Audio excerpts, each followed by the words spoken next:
Hello everyone, welcome to माइंडस्केप्स, जहाँ पे हम आपको बताते हैं कुछ अनसॉल्व केसेस और मिस्ट्रीज़ जो आपके कानों तक शायद ही किसी ने पहुँचाई हो। आज है एपिसोड 2 और मेरे सारे लिसनर्स के लिए जो पहली बार आ रहे हैं उनके लिए एक एडवाइज़री जारी कर देता हूँ कि एपिसोड 2 सुनने से पहले आप यूट्यूब या स्पॉटिफाई पे जाइए और एपिसोड 1 चेकआउट कीजिए। हमारा माइंडस्केप्स के नाम से आपको मिल जाएगा एपिसोड 1, क्योंकि एपिसोड 2 को समझने के लिए 1 का सुना जाना बहुत ज़्यादा ज़रूरी है। मेरे साथ यहाँ बैठी हैं हिमांशी। कैसी हैं आप? Good as always. तो एपिसोड 1 में भी हमारे साथ हिमांशी ही थी, यहाँ भी वही कंटिन्यू करने वाली हैं। और एपिसोड 1 का थोड़ा सा रिकैप मैं आपको दे देता हूँ ताकि आप कहानी से फिर से कनेक्ट हो जाएं। तो एपिसोड 1 के एंड पे हम एक रूम में पड़े हैं जहाँ बेडरूम पे क्लेमेंट की लाश पड़ी है, खून से सनी हुई लाश। उनके बगल में सो रही थी उनकी पत्नी। ये सब होने के बाद वहाँ पे पुलिस की टीम पहुँच चुकी है, वहाँ पे सारे स्टूडेंट्स पहुँच चुके हैं। शक के घेरे में काफ़ी लोग हैं यहाँ पे, वाइफ से लेके स्टूडेंट्स तक। तो सबके मुंह पे 12 बजे हुए हैं। अब यहाँ से देखते हैं स्टोरी किस तरह से अनफोल्ड होती है। एग्जैक्टली तनिष, अब पुलिस तो आ चुकी है और इंटेरोगेशन भी स्टार्ट हो चुकी है। अब सबसे पहले टेस्टिफाई किया डॉरथी ने, क्योंकि she was the first I witness जिन्होंने उनकी बॉडी देखी थी। अब अकॉर्डिंग टू हर टेस्टिमनी 9:30 रात को उसी दिन वो सोने गई अपने बेटे को लेकर, और क्लेमेंट ऑलरेडी रूम में ही थे उस टाइम पर। और उनके हिसाब से क्लेमेंट हमेशा उनसे पहले ही सो जाया करते थे। He was a sound sleeper, कि अगर आप हल्का सा भी शोर करेंगे तो ही विल वेक अप। तभी आधी रात के अराउंड ही उनको आवाज़ आई वो, और जैसी वो उठी and she turn towards her husband, उन्हें लगा कि किसी ने विंडो से बाहर कुछ बहुत भारी चीज़ फेंकी है। दिखा कुछ नहीं, उन्हें सिर्फ आवाज़ सुनाई दी। और सारे पर्दों में, जो विंडो के जितने भी पर्दे थे, सब में आग लगी हुई थी। और फिर उनकी बॉडी, उनको समझ ही नहीं आ रहा था वो क्या करें। क्लेमेंट की लाश पड़ी है, पर्दे जल रहे हैं, उनका बेटा उनके साथ था, उनके डर लग रहा था उसको। उन्होंने चिल्लाना शुरू करा तो सारे बच्चे और जो भी स्टाफ मेंबर्स थे वो रूम में आए। अब अकॉर्डिंग टू हर सबसे पहले बेरी का ही रूम में आया जो बच्चा था, उसके बाद Chundi, then Singampatti and Kadambur, and then the rest of the kids. ये सीक्वेंस था। हाँ, ये 4 बच्चों का सीक्वेंस उन्होंने स्पेशली मेंशन किया। क्यों? इसका भी एक रीज़न था, क्योंकि सिंगमपट्टी और कदम्बुर की शक्ल देख के ना उनको ऐसा लग रहा था कि कुछ देयर समथिंग रॉन्ग। और जो ये सीक्वेंस बता रहा है, ये कौन बता रहा है? डॉरथी बता रही हैं। हाँ, पुलिस को उन्होंने ये बताया डॉरथी था। के द्वारा ये कहा गया था। एग्जैक्टली। ओके। और उन्होंने ये बताया कि जो कदम्बुर था, उसको देख के ऐसा लग रहा था कि वो उसे नींद से उठ के या तो एकदम उठा वो, और वही बिखरे हुए बाल हैं, ऊपर कुछ नहीं पहना हुआ था उसने, नीचे सिर्फ वेश्ती पहनी हुई थी। वेश्ती एज इन आप लुंगी समझ लीजिए, सदर्न इंडिया में जो सदर्न इंडिया में पहनते हैं यूजुअली। और उसने अपने दोनों हाथ अपने बैक पीछे करे हुए थे, मतलब हाथ छुपाए हुए थे बेसिकली। और पूरा टाइम वो डॉरथी को कॉन्स्टेंटली घूरे जा रहा था। वो कहीं भी जा रही हैं, कर रही हैं, उनकी हरकतें कुछ भी, मतलब नज़र नहीं हटा रहा था उनसे। और दूसरी तरफ सिंगमपट्टी नेक टू टो पूरा कवर्ड था, और उसको देख के ना उनको लगा कि he is scared, he is not anxious की बॉडी है या क्राइम सीन है, नहीं, ही स्कैर्ड, कुछ करा है उसने जैसे कि। अब उनकी टेस्टिमनी के बेसिस पे इन दोनों बच्चों को पुलिस ने उठा लिया कि आइए बात करते हैं इन दो को। हाँ, सिर्फ कदम्बुर को और सिंगमपट्टी को। क्या यहाँ पे आप इनके कैरेक्टर में कॉन्ट्रास्ट भी देखिए कि एक ऊपर तक उन्होंने कुछ नहीं पहना है। एग्जैक्टली। और दूसरा neck to toe he is all packed. Exactly. और इन्हीं दो को पुलिस उठा के ले गई। हाँ, और इन्हीं दो पे ही शक गया था डॉरथी का भी। डॉरथी का, जी हाँ। अब पुलिस ने उठाया, इन्वेस्टिगेशन आगे बढ़ी, इनसे इंटरोगेशन हो रही है। अब दोनों लाजमी है कि मना कर रहे थे कि हमने नहीं मारा, हम इनोसेंट है, हमें कुछ पता ही नहीं इस चीज़ के बारे में। लेकिन बहुत सारे जो बच्चे थे स्कूल के, उनमें से कुछ बच्चे आई विटनेस बनने के लिए तैयार हो गए। और ये जो केस था वो मद्रास हाई कोर्ट में ट्रांसफ़र कर दिया कि भाई आप ये, मतलब Madras high court basically hearing होगी इसकी। अब मद्रास हाई कोर्ट के बेंच के बारे में मैं बता दूं आपको, तो टोटल 3 जजेस थे वहाँ पर, जिसमें से 2 इंग्लिशमैन थे और 1 इंडियन जज था। एंड उसकी वहाँ की सुनवाई 15 फ़रवरी 1920 को होनी थी, फर्स्ट हियरिंग। 15 फ़रवरी 1920। एग्जैक्टली। अक्टूबर में। इंसिडेंट कब का है? 15 अक्टूबर 1919 का। अक्टूबर में।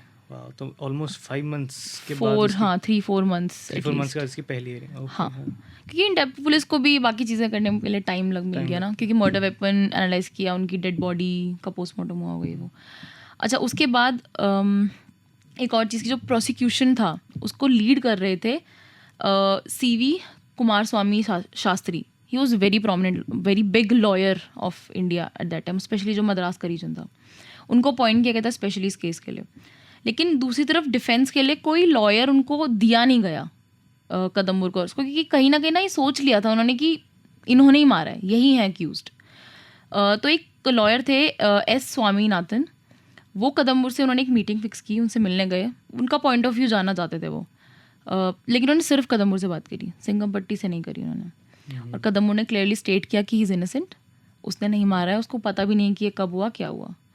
और अगर कोर्ट में भी मतलब he is ready to tell this कि उसने नहीं मारा है, तो उसका करेज उनको पसंद आया, उन्होंने लगा कि हाँ he is innocent. Swaminathan Iyengar को ये पसंद नहीं स्वामीनाथन को, स्वामीनाथन, ओके। हाँ, उन्हें लगा कि हाँ भाई ही इज़ इनोसेंट, और अब उन्होंने उनका केस ले लिया।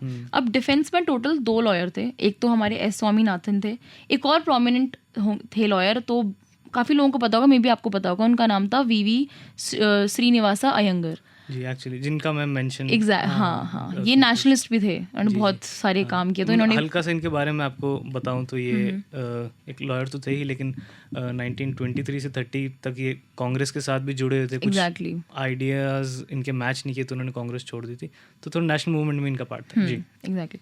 अच्छा, अब ये केस स्टार्ट हुआ, 15 फेब को पहली हियरिंग हुई है।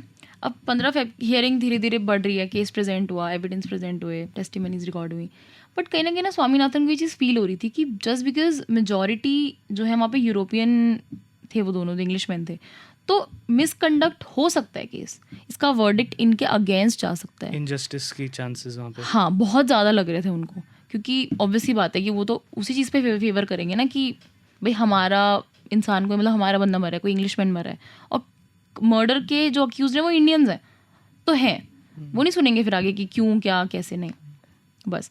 तो उन्होंने स्वामीनाथन ने एक बहुत स्पेशल रिक्वेस्ट उस टाइम के जो वाइसरॉय थे लॉर्ड क्लेम्सफोर्ड, उनको डाली कि प्लीज़ हमें ये परमिशन दें आप कि हम बॉम्बे हाई कोर्ट में इस केस को ट्रांसफ़र कर सकें। और बहुत टाइम लगा, 4-5 महीने इसको भी लगे, तो अगस्त में ये फाइनली केस ट्रांसफ़र हो गया था। तो मद्रास से ये बॉम्बे हाई कोर्ट ट्रांसफ़र किया गया? हाँ, अच्छा, उसका स्पेसिफिक रीज़न क्या बताया आपने? एक्चुअली पूरे कंट्री में उस टाइम पे सिर्फ बॉम्बे हाई कोर्ट ही इकलौता ऐसा कोर्ट था जहाँ पे जो पैनल था, जो बेंच ऑफ जजेस था, मेजॉरिटी में वो इंडियन जजेस थे, और कहीं नहीं था ऐसा। और स्वामीनाथन को ऐसा फील हुआ कि अगर मेजॉरिटी में इंडियंस हैं तो वो इस केस को इक्वालिटी से देखेंगे, वो डिस्क्रिमिनेशन नहीं करेंगे कि इंडियन है कि ब्रिटिशर है। मुझे लगता है स्वामीनाथन के इन्फ्लुएंस की वजह से ये बॉम्बे ट्रांसफर। एग्जैक्टली।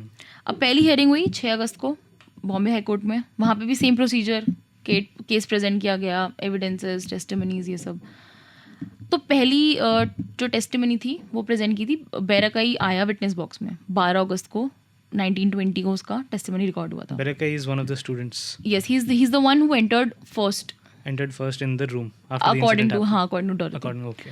तो उनको बुलाया कि उनसे क्वेश्चंस किए गए, तो अकॉर्डिंग टू हिज टेस्टिमनी जो कदम्बुर और सिंगमपट्टी थे, इंसिडेंट की रात को ही वाज स्लीपिंग, तो जब गन शॉट के बाद सब उठे, धीरे धीरे सबका नींद खुलनी शुरू हुई, तो उसने देखा कि कदम्बुर और सिंगमपट्टी दोनों ऊपर भागते हुए आ रहे हैं और दोनों के हाथ में गन्स हैं। अब एक और चीज़ की, वो नींद से उठा था बस, और तभी उसको चीख सुनाई दी डॉरथी की, वो फटाफट नीचे भागा, उसके बाद बाकी बच्चे नीचे भागे। तो बैराकाई अपनी टेस्टिमनी में कह रहा है कि इन दोनों के हाथ में गन्स हैं। हाँ, उसने एग्जैक्टली क्लियरली उसने मेंशन किया कदम्बुर और सिंगमपट्टी को उसने ऊपर चढ़ते हुए देखा है सीढ़ियों पे, और हाँ with the guns, both have guns in their hands. और उसने फिर एक और चीज़ मेंशन किया कि सिंगमपट्टी और कदम्बुर ने ये प्लान ऑलरेडी बनाया था, और देयर इज अनदर स्टूडेंट तलवन कोड़े जिसके सामने ये प्लान बनाया गया था। और तलवन कोड़े ने फिर बैराकाई, चुंदी और एक उरकद जूनियर एक और बच्चा था, उसको ये प्लान आगे बता दिया कि भाई ये लोग ये प्लान कर रहे हैं। तो उरकद वॉज वेरी हैप्पी कि मार रहा है उसको, मार दो, because they were already not happy।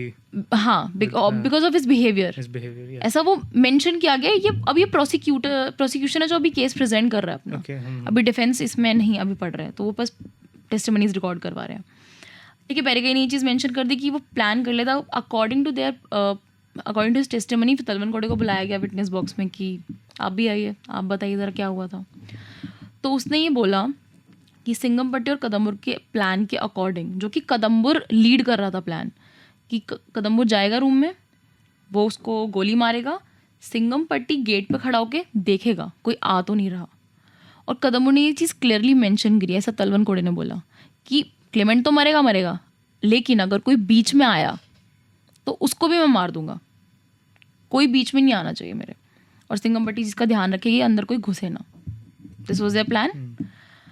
अब ये चीज़ उसने आगे मेंशन की तो बच्चे ऑब्वियसली, अब आपको भी अगर कोई बोल दे कि आपके प्रिंसिपल को मार रहा है आपको कोई क्लासमेट, तो दिमाग नहीं आता कि अब क्या होगा यार। मतलब काफी बड़ा डिसीजन है अगर कोई सीरियसली कह रहा है। एग्जैक्टली, दैट टू सब माइनर्स थे, बिल्कुल कोई बड़ा भी नहीं था। कदम्बर वॉज 18 एंड सिंगमपट्टी वॉज 16 ओनली। उसके बाद ये चीज़ें सब क्लियर हो गई, तलवन कोड़े के स्टेटमेंट के अकॉर्डिंग ये सब हो गया। अब एक और चीज़ थी कि बच्चों ने क्लेमेंट को मेंशन क्यों नहीं करा। ये चीज़ दिमाग में है ना कि पता लग गया तो बोल देते जाके कि भाई आपको मारने का प्लान कर रहे हैं। नहीं, तो तलवन कोड़े ने ये बोला इसके डिफेंस में कि कदम्बुर से सब डरते थे, उसका एक काइंड ऑफ रुतबा या वो था कि ही बुलीड एवरीवन एक तरह से, जो आपके क्लास में एक हाँ कि वही हाँ ये लाइक क्लास का बॉस है या बुली है क्लास का, वो था कदम्बुर, वो था अकॉर्डिंग टू तलवन कोड़े। उसने बोला सब डरते थे तो किसी ने नहीं बताया उसको, और इसीलिए उन्होंने उसी रात को वो एग्जीक्यूट कर दिया। वो मारने वाले थे बाद में, लेकिन जब उन्होंने देखा ना कि बच्चों को पता चल चुका है और क्लेमेंट के कानों में कहीं ना कहीं से बात पड़ जाएगी, तो उन्होंने उसी रात को प्लान एग्जीक्यूट कर दिया और तभी मार दिया। उन्होंने कुछ प्रिपेयर्ड नहीं थे वो, तभी वो फंस गए थे कि बैरकई ने देख लिया, तलवन कोड़े को पता लग गया था, बाकी बच्चों को पता लग गया था, तो बहुत सारे लूप होल्स थे प्रोसिक्यूशन के केस में। ऐसा उनका कहना था, तलवन कोड़े का कहना था, उनकी टेस्टिमनी थी कि इसके पीछे का मास्टरमाइंड कदम्बुर था। एग्जैक्टली। अब एक और बच्चा था जो मैंने उरकत बोला आपको, उरकत उनका दो उरकत जूनियर थे जो कॉलेज में पढ़ते थे, एक और थे Urkat senior. He was also aware, ऐसा बोला गया कि हाँ वो उनकी फैमिली में मे बी उनके कोई चाचा या कोई थे, उन्हें भी पता था कि ये मारने वाला है, और वो भी बहुत खुश थे इस चीज़ से कि मारने वाला है। अच्छा, वो भी खुश थे इस चीज़ हाँ कि कदम्बुर उसको मारने वाला है। अब ये सब बच्चे बता रहे हैं, ये कहीं कोई प्रूफ नहीं हुआ है, सिर्फ टेस्टिमनीज आ रही हैं कि जो वो बोल रहे हैं, माइनर्स बता रहे हैं। एग्जैक्टली हाँ, ये सब छोटे ही बच्चे थे, वही बोल रहे हैं सब ये कि ये सब प्लानिंग चल रही थी, इतना कंट्रोवर्सीज वहाँ पे चल रही थी, बच्चे खुद ही आके बोल रहे हैं। अब अगर इस चीज़ को देखा जाए आगे बढ़ते हैं तो जब हाँ बैरकई ने एक और चीज़ मेंशन किया था अपने टेस्टिमनी में कि जब ये ऊपर आए थे गन्स लेकर, तो Singampatti was the one who throw the shotgun ऊपर से, ऑलमोस्ट फेंक दी थी उन्होंने, बालकनी से नीचे फेंक दी थी। ओके हाँ। जो कि कैरेज पाथ में गिर गई थी, और कार्टेजेस भी थी। सेकंड फ्लोर के बालकनी से, थर्ड फ्लोर के बालकनी से छत, बेसिकली छत पे गए थे वो, वहाँ से उन्होंने फेंक दिया गन को। ये बैरकई ने सिर्फ इतना ही मेंशन किया कि उसने गन फेंक दी, उसके बाद उसने कुछ देखा नहीं। और अब 14th को तलवन कोड़े की टेस्टिमनी रिकॉर्ड हो गई। अब 16 अगस्त आता है, तो मर्डर वेपन, फॉरेंसिक रिपोर्ट्स, ये सब कोर्ट में प्रेजेंट किया जाते हैं, बॉडी की मतलब क्राइम सीन का एनालिसिस। अब जब मर्डर वेपन किया जाता है कोर्ट में सबमिट, तो it was a shotgun with 2 or 3 कार्टेजेस, जो कि मतलब अनयूज थी वो। अब उसमें एक और प्रॉब्लम था कि जो शॉटगन थी उसमें एक कार्टेज तो शॉट किया गया, मतलब ऑलरेडी वो था, दूसरा फाउल्ड था, ख़राब थी वो दूसरी कार्टेज, तो वो हाँ वो चल ही नहीं पाई, ये उसमें रिपोर्ट्स में मेंशन था। अब क्योंकि ऊपर से फेंकी गई और गन आया है, तो गन को एनालाइज करने के लिए किसी एक्सपर्ट को तो बुलाना ही पड़ेगा। तो 19th अगस्त को फाइनली गन स्मिथ को बुलाया गया कोर्ट में टेस्टिफाई करने के लिए कि अब भाई ये रहा वेपन, ये रही रिपोर्ट्स, अब बताइए कि ये सच है कि झूठ। ये करा था काम डिफेंस ने, क्योंकि प्रोसिक्यूटर तो चाहते ही थे कि भाई ये दोनों चले जाएं। उन्होंने ये चीज़ होने ही नहीं दिया आगे कि गनस्मिथ को बुलाया जाए, कुछ डिफेंस का केस था ये। अब जब गनस्मिथ आए तो उन्होंने क्लियरली ये चीज़ बोल दिया कि जो गन्स होती हैं, माना कि बहुत मजबूत होती हैं, बट अगर आप कुछ 40-50 फीट की हाइट से उसको फेंकोगे, स्क्रैच आ सकता है, वर्स्ट केस टूट सकती है गन। ऊपर से कार्टेजेस ऐसे रखी थी, मुट्ठी में रखा और रख दिया, there were no scratches, नहीं स्कैटर्ड भी नहीं थी कार्टेजेस, वहीं शॉटगन के बगल में पड़ी हुई थी, जैसे किसी ने प्लान्ड हुए उसे बस रख हाँ, दिया। एग्जैक्टली। और या फिर किसी माइनर से गलती हो गई कि उस नहीं गलती में से नहीं कहूँगी, क्योंकि जो वो शॉटगन वहाँ मिली थी वो स्पेशली, मतलब वो वाली जो गन्स थी वो कदम्बुर के रूम में स्टोर किया जाती थी। तो कदमपुर क्योंकि स्टोर रूम में ही हाँ सोता था। हाँ। तो अब देख रहे हो किसी तरीके से कनेक्ट करा जा रहा है कि प्लांट भी जो वेपन था इस तरीके से करा कि डायरेक्ट शक जाए भी तो कदमपुर पे जाए कि उसी ने मारा होगा जी। आगे अब डिफेंस लेता है वही साइड की। अब मेरी बारी है, मैं भी थोड़ा कर लूँ कि क्या चल रहा है। तो जब बेरिकाई को उन्होंने वापस बुलाया विटनेस बॉक्स में, तो उससे फिर से वही रिपीट करा उसने कि भाई मैंने ये देखा कि वो आ रहे हैं और फेंकी उसने गन, ये वो। अब डिफेंस ने ये बोला कि आप तो चश्मा नहीं पहनते हो। तो उसने कहा हाँ, टेस्टेड है, आंखें ख़राब है मेरी, मुझे क्लियरली दिखता नहीं है। तो डिफेंस ने ये बोला कि जब आपको क्लियरली बिना चश्मे के दिन में नहीं दिखता, तो इतने अंधेरे में आपको कैसे पता कि वो जो 2 लोग चढ़ रहे थे वो कदम्बर और सिंगमपट्टी थे? How do you know? Point correct. अब वो गन फेंकी गई, आपको गन फेंकते हुए दिखा, तो आपको कैसे पता कि सिंगमपट्टी ने ही गन फेंकी है? You have no proof. Exactly. और रही बात तलवन कोड़े की, तो वो भी इसलिए डिसमिस करवा दी क्योंकि तलवन कोड़े ऐसा बच्चा था पूरे स्कूल का जो सबसे ज़्यादा झूठ बोलता था, झूठी कहानियाँ सुनाता था। ये बाकी बच्चों ने बताया था। तो डिफेंस ने ये बोला कि तलवन कोड़े ने ये कहानी खुद ही बुन ली है, खुद ही बना लिया है, क्योंकि इसको झूठ बोलने की या ऐसी कहानियाँ बनाने की आदत है। वो फैक्टर इंक्लूड किया गया। एग्जैक्टली, डिफेंस ने ये चीज़ मेंशन किया कि इसका कोई ठोस सबूत नहीं था कि उसने जो बोला वो था। अब अकॉर्डिंग टू हिम, अब हाँ, एक और चीज़ तलवन कोड़े ने बोली थी कि सिंगमपट्टी के बाथरूम था जो उसके रूम का 2nd फ्लोर पर ही, उसमें उसने सिंगमपट्टी और कदम्बर को एक गन और कुछ कार्टेजेस के साथ देखा था, but there is no proof. तलवन कोड़े ने काफ़ी डिटेल टेस्टिमनी दी। एग्जैक्टली, बहुत। एक बात बताइए, मैं हूँ, अगर मैं किसी का खून करने जा रही हूँ, मैंने प्लान कर लिया, लेकिन अब किसी को पता लग गया और वो भी इतना डिटेल में, काफ़ी डिटेल में, तो मैं उसको छोड़ दूंगी? मतलब मैंने क्लेमेंट को मार दिया पर मैं तलवन कोड़े को छोड़ दूंगी? सबूत कैसे? और पता है जबकि पकड़े जा सकते हैं। तो ये चीज़ डिफेंस ने बहुत क्लियरली मेंशन कर दी कि प्रोसिक्यूटर ला रहा है विटनेसेस, सब कुछ कर रहा है, लेकिन कोई ठोस मोटिव वो प्रेजेंट नहीं करवा पा रहा है। बस उन्होंने ये मोटिव दे दिया कि कदम्बर को वो रेसिस्ट कमेंट पास करता था, स्टोर रूम में सुला रहा था तो उसने मार दिया, और कोई रीज़न नहीं था उसके पास, कोई वैलिड कुछ नहीं था कि भाई कुछ बिगाड़ा हो। या समटाइम्स होता नहीं, आप किसी का मर्डर करें तो एक बहुत ही सॉलिड रिवेंज के लिए आपका होता है, ठीक है। इन सबकी टेस्टिमनीज होगी, अब आता है वर्डिक्ट का दिन। तो आपको क्या लगता है तनिष, क्या वर्डिक्ट आई होगी?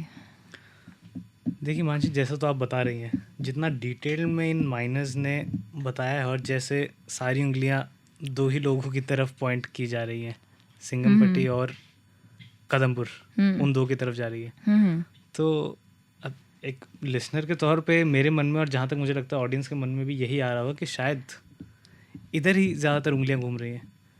जाते जाते मैं आपको एक और फैक्ट बताती हूँ कि उरकत जूनियर ने ये चीज़ भी मेंशन किया था कि उसने सीढ़ियों से चढ़ते हुए किसी को देखा था, किसी की फिगर दिखाई दी थी उसको अंधेरे में, जिसके घुंघराले बाल थे, और उसने हाँ, और उसने बोला कि ये कदम्बर था।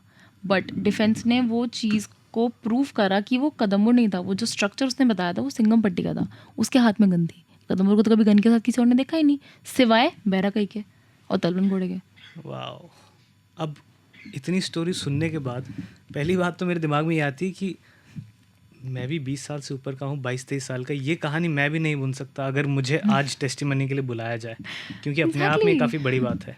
लेकिन अब सोचने पे हम भी मजबूर करना चाहते हैं हमारी ऑडियंस को, और क्योंकि हम चाहते हैं कि शायद इसमें और ज़्यादा मसाला है और ज़्यादा डिटेल्स है इस केस में, और उसके लिए हमें एक और एपिसोड की ज़रूरत पड़ेगी, जहाँ तक मेरा ख्याल है। डेफिनेटली तनिष। तो मैं अपने लिसनर्स को कहना चाहूँगा कि आपसे दोबारा मुलाकात करेंगे हम एपिसोड 3 में हिमांशी के साथ।